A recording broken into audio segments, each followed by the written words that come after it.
하나님의 말씀은 디모데후서 1장 9절에서 14절 말씀입니다. 디모데후서 1장 9절에서 14절 말씀입니다. 제가 가진 성경으로 신약성경 343면입니다.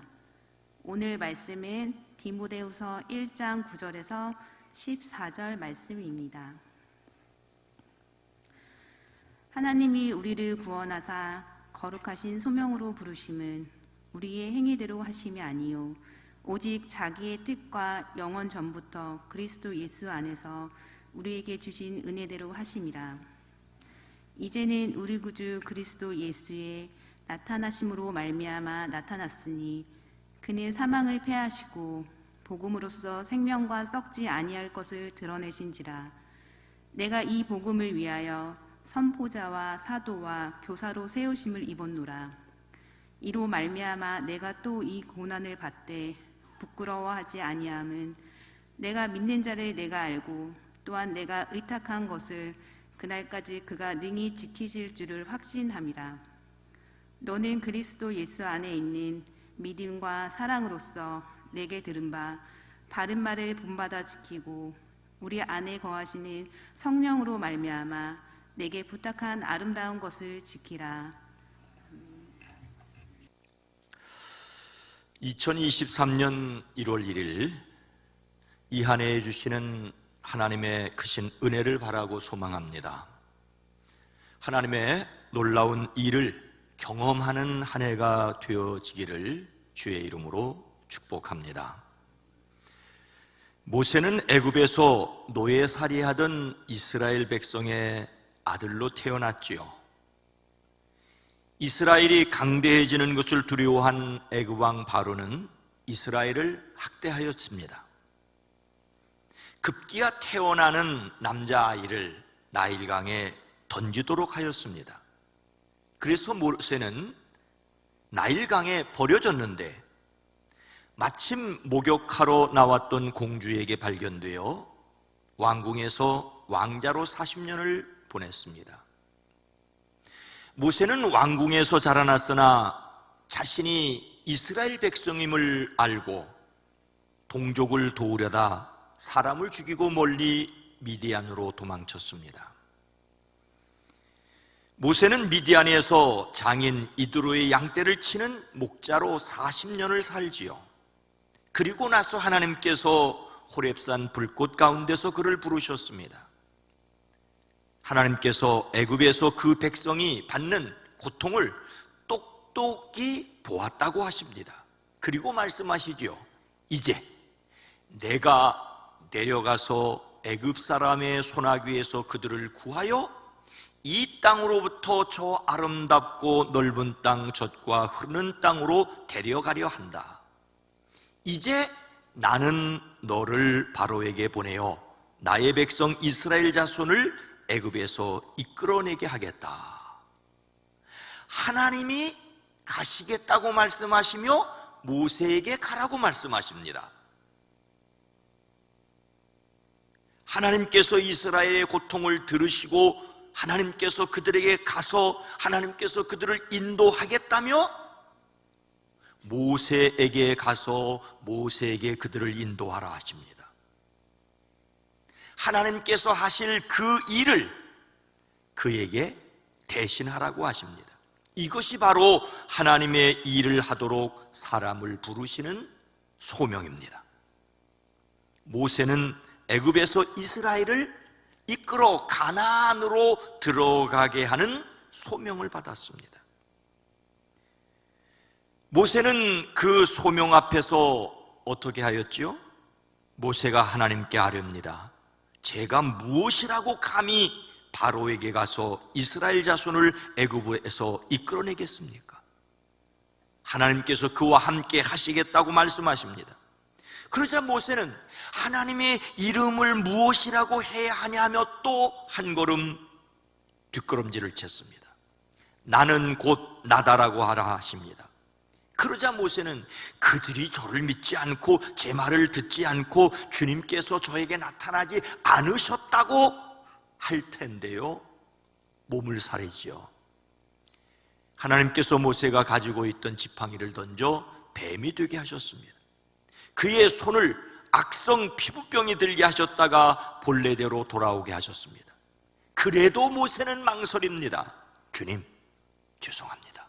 저는 본래 말재주가 없는 사람입니다. 전에도 그랬고 주님께서 이 종에게 말씀하시고 계시는 지금도 그러합니다. 저는 입이 둔하고 혀가 무딘 사람입니다. 급기야는 머뭇거리며 주님 죄송합니다. 제발 보낼 만한 사람을 보내시기 바랍니다라고 말씀을 드리죠. 이에 하나님께서 크게 진노하십니다. 결국 모세는 하나님의 지팡이를 손에 잡고 애굽으로 향하여 갔습니다. 하나님께서 친히 가시겠다는 곳으로 모세가 하나님 같이 뛰어갔습니다. 모세는 일찍이 자기 동족을 돕기 위해 사람을 죽이기까지 하였는데 하나님이 보내심에는 이렇게 망설였습니다. 하나님께서 함께 계셔서 친히 도와주시겠다는 데 주저하였습니다. 하나님께서 맡겨주시는 일의 무게를 안다면 인간적으로 쉽게 나설 수 없습니다. 때로는 피하고 싶을 수 있습니다. 모세처럼 주저앉고 여호수아처럼 망설이고 디모데처럼 두려워하고 부끄러워할 수 있습니다. 하나님 앞에 선다는 것도 두려운데 하나님의 일을 맡아 수행한다는 것은 여간 조심스럽지 않습니다. 그래서 다시 불일듯 하게 해야 합니다. 그래서 다시 도전해야 합니다. 그렇게 해야만 한 이유가 무엇입니까? 9절 전반절입니다. 하나님이 우리를 구원하사 거룩하신 소명으로 부르심은, 사도 바울은 믿음의 아들 디모데를 다시 불일듯 하게 하고자 하였습니다. 디모데에게 에베소 교회를 돌보게 맡겼는데 어느 순간 그의 불이 사그러들고 있었습니다. 디모데 속에 간직하고 있는 하나님의 은사에 다시 불을 붙이게 해야만 했습니다. 하나님께서 우리에게 주신 것은 비겁한 영이 아니라 능력과 사랑과 절제의 영을 주셨다라고 분명히 말합니다. 그래야만 하는 첫 번째 이유는 하나님께서 우리를 구원해 주셨기 때문이라고 말하고 있습니다. 구원이라는 말은 위험이나 병이나 죽음으로부터 벗어난 것을 가리킵니다. 여기에서는 죄로 인한 영원한 죽음으로부터 영원한 생명을 얻게 된 것을 가리킵니다. 우리는 새해를 시작하면서 무엇보다도 자신이 예수님을 믿음으로 하나님께서 자녀 삼으셨음을 확신해야 합니다. 성경은 하나님이 세상을 이처럼 사랑하사 독생자를 주셨으니 이는 그를 믿는 자마다 멸망하지 않고 영생을 얻게 하려 하심이라고 하십니다. 예수님의 이름을 믿음으로 하나님의 자녀가 되었습니다. 우리는 하나님의 자녀가 되어 하나님의 보호하심 아래에 있습니다. 비록 이 몸이 죽는다 할지라도 영원한 천국을 보장받았습니다. 몸을 입고 있는 사람으로서 죽음이 매우 위협적이라는 것을 부인할 수 없지만 영원한 생명을 얻었으니 담대할 수 있습니다. 그래서 세상에서 두려워하지 않고 담대할 수 있습니다. 우리가 복음을 위하여 고난을 함께 겪어야 할 또 하나의 이유는 거룩한 부르심으로 불러주셨기 때문입니다. 소명이라는 말도 부르심이고 부른다는 말도 부르심입니다. 누군가를 큰 소리로 소리쳐 부른다는 말은 그 사람을 인정한다는 말입니다. 또 이런 부름을 하나님께 입었을 때 이것을 바로 소명이라고 말합니다. 시인 김춘수는 꽃이라는 시에서 내가 그의 이름을 불러 주었을 때 그는 나에게로 와서 꽃이 되었다라고 하였습니다. 하나님께서 우리를 불러주셨을 때 그것이 소명이 됩니다.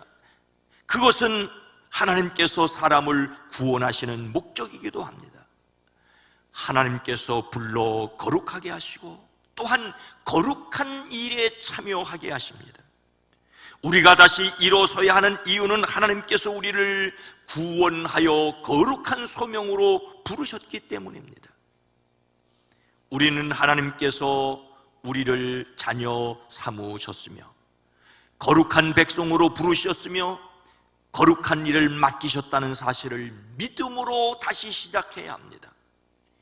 2023년을 시작하며 구원의 확신과 거룩한 소명을 확신하시기를 주의 이름으로 축원합니다. 그런데 우리의 구원과 우리를 부르신 거룩한 소명이 이렇게 중요한 이유는 무엇일까요? 다시 9절 말씀입니다. 함께 읽습니다. 하나님이 우리를 구원하사 거룩한 소명으로 부르심은 우리의 행위대로 하심이 아니요 오직 자기의 뜻과 영원 전부터 그리스도 예수 안에서 우리에게 주신 은혜대로 하심이라. 하나님께서 우리를 구원해 주시고 거룩한 부름으로 불러주신 것은 우리의 행실을 따라 하신 것이 아닙니다. 하나님께서 우리를 구원하신 것과 거룩한 소명은 우리의 행위에 의한 것이 결코 아닙니다. 예수님을 믿고 따르는데 사람의 순종의 행위가 필요 없다는 말이 아닙니다. 우리의 행동이 우리를 구원할 수 없다는 말입니다. 인간의 구원과 부르심을 성취하는 두 가지 요소 가운데 첫째는 하나님의 뜻입니다. 하나님께서 일찍이 사람을 구원하기로 뜻을 정하셨습니다. 아담과 하와가 죄로 에덴에서 쫓겨날 때 이미 말씀하십니다. 여자의 후손이 사단의 머리를 깨트릴 것을 말씀하셨습니다. 오늘 말씀은 우리의 구원과 거룩한 소명이 하나님의 뜻일 뿐만 아니라 그리스도 안에서 주시는 은혜라고 말씀하십니다. 하나님은 세상 창조 전에 그리스도 안에서 우리를 택하시고 사랑해 주셔서 하나님 앞에서 거룩하고 흠이 없는 사람이 되게 하셨습니다. 하나님은 하나님의 기뻐하시는 뜻을 따라 그리스도 예수를 통하여 우리를 하나님의 자녀로 삼으시기로 계획하셨던 것입니다. 거룩한 소명은 오직 하나님의 뜻과 은혜입니다. 자신의 힘으로 이스라엘을 구원하겠다고 할 때는 그로 도망자의 신세가 되었지만 완전히 미디안의 목자로 자신의 삶을 마치려고 하는 그 모세를 하나님이 부르셨습니다. 성경은 애굽 왕자 40년과 미디안 목자로서 40년을 대비합니다. 그는 자신의 힘으로 전혀 할 수 없다는 것을 깨달았습니다. 전적으로 하나님의 능력을 의지해야만 하였습니다. 이것은 우리도 마찬가지입니다. 나의 힘이 아니라 하나님의 능력입니다. 우리의 구원과 거룩한 소명은 우리 자신의 힘으로 얻은 것이 아니라 하나님의 뜻과 그리스도의 은혜로 주어진 것입니다. 그러니 우리 자신을 자랑할 것도 없지만 두려워하여 물러설 것도 아닙니다. 자신을 불러 자녀 삼으신 하나님의 사랑의 확신을 가지시기를 주의 이름으로 축원합니다. 우리 자신에게 내세울 것이 없어도 다만 하나님의 뜻과 그리스도의 은혜로 구원하시고 거룩한 소명을 주신 것을 의지함으로 두려워하지 않을 수 있습니다. 그리스도 안에서 우리에게 베푸신 은혜가 어떤 것이기 때문입니까? 10절 말씀을 함께 읽습니다. 이제 우리 구주 그리스도 예수의 나타나심으로 말미암아 나타났으니 그는 사망을 패하시고 복음으로써 생명과 썩지 아니할 것을 드러내신지라. 우리가 구원받고 거룩한 소명받은 것이 하나님의 뜻과 그리스도의 은혜에 의한 것입니다. 하나님의 뜻과 그리스도의 은혜는 이 땅에 사람 되어 오신 예수님을 통하여 나타났습니다. 그리스도이신 예수님은 죽음을 패하시고 생명과 썩지 아니할 것을 환히 보이셨습니다. 예수님께서 십자가와 부활을 통하여 이루셨습니다. 성탄절이 즐거워야 하는 이유는 아기로 세상에 오신 예수님께서 십자가에 그리고 또한 부활의 선물을 허락하셨기 때문입니다. 예수님께서 십자가에 돌아가심으로 사망을 패하셨습니다. 패하셨다는 말은 완전히 쓸모없게 하셨다는 말입니다. 소용없게 하셨다는 말입니다. 무효로 만들었다는 말입니다. 십자가로 죽음을 죽이셨습니다. 십자가로 죽음을 죽이셨습니다. 그리스도께서 육체적인 죽음이 가져다주는 죽음에 대한 공포와 그 쏘는 힘을 완전히 제거하셨습니다. 예수님께서 십자가에서 죽으심을 겪으심으로 죽음의 세력을 주고 있는 자 악마를 멸하십니다. 여자의 후손이 사탄의 머리를 깨트리셨습니다. 일생 죽음의 공포 때문에 종로로 타는 사람들을 이미 해방하셨습니다. 예수님께서 사람들에게 은혜로 베푸신 것은 죽음을 패하셨을 뿐만 아니라 생명과 썩지 아니할 것을 드러내셨습니다. 십자가로 죽음을 죽이셨을 뿐만 아니라 부활하심으로 생명과 썩지 아니할 것으로 살게 하셨습니다. 여기에서 생명은 영원한 생명, 곧 썩지 아니하는 것을 가리킵니다. 영원전부터 계획된 하나님의 뜻과 그 뜻에 따라 사람에게 베푸시는 그리스도 예수의 은혜는 예수님께서 사망을 패하시고 생명을 드러내심입니다. 바울은 하나님을 위한 인간적인 열정을 가졌던 사람이었습니다. 하나님의 뜻이라고 생각하면 사람을 죽이는데도 앞장섰습니다.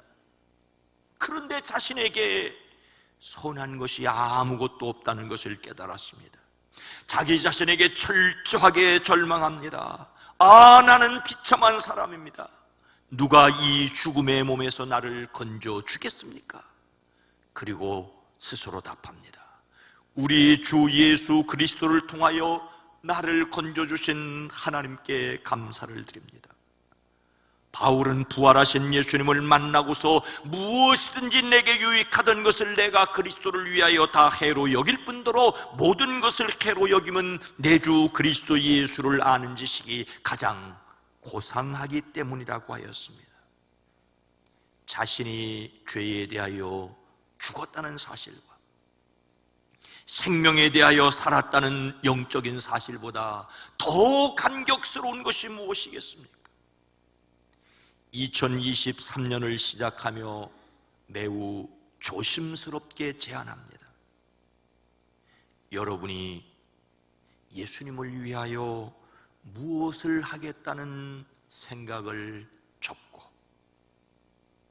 하나님을 위해서 무엇을 하겠다는 생각을 접어버리시고 예수님께서 자신을 위하여 무엇을 하셨는지, 하나님께서 우리를 위하여 얼마나 놀라운 계획을 하셨는지를 먼저 생각하십시오. 자신이 받은 은혜의 감격에서 다시 시작하셔야 합니다. 사랑하는 성도 여러분, 오늘 말씀을 마무리하며 복음성과 사명을 생각하겠습니다. 주님이 홀로 가신 그 길 나도 따라가오. 모든 물과 피를 흘리신 그 길을 나도 가오. 험한 산이라도 나는 괜찮소. 바다끝이라도 나는 괜찮소. 죽어가는 저들을 위해 나를 버리길 바라오. 아버지, 나를 보내주오. 나는 달려가겠소. 목숨도 아끼지 않겠소. 나를 보내주오. 험한 산이라도 나는 괜찮소. 바다끝이라도 나는 괜찮소. 죽어가는 저들을 위해 나를 버리길 바라오. 아버지, 나를 보내주오. 나는 달려가오. 목숨도 아끼지 않겠소. 나를 보내주오. 세상이 나를 미워해도 나는 사랑하겠소. 세상을 구원한 십자가 나도 따라가오. 생명을 버리면서까지 나를 사랑하신 당신, 이 작은 나를 받아주오. 나도 사랑하오.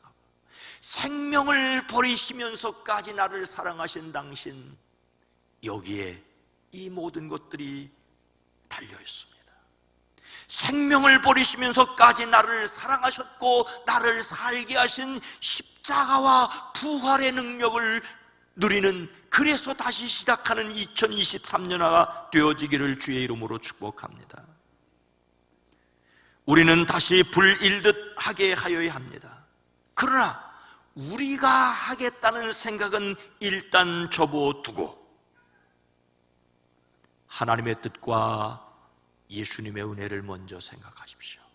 성령의 도우심을 바라십시오. 그래서 다시 거룩한 소명으로 일어나는 2023년이 되어지기를 주님의 이름으로 축원합니다. 거룩하신 하나님, 우리가 마땅히 세상에서 소금이 되고 세상에서 빛이 되어야 할 터인데, 그렇게 하도록 주님이 나를 위해 십자가를 지셨고 주님의 부활에 나도 살았기에 이 사명 감당하게 하옵소서. 그 은혜, 그 뜻을 마음에 담고 다시 일어서는 저희들 되어지게 하옵소서. 예수님의 이름으로 간절히 기도드리옵나이다. 아멘.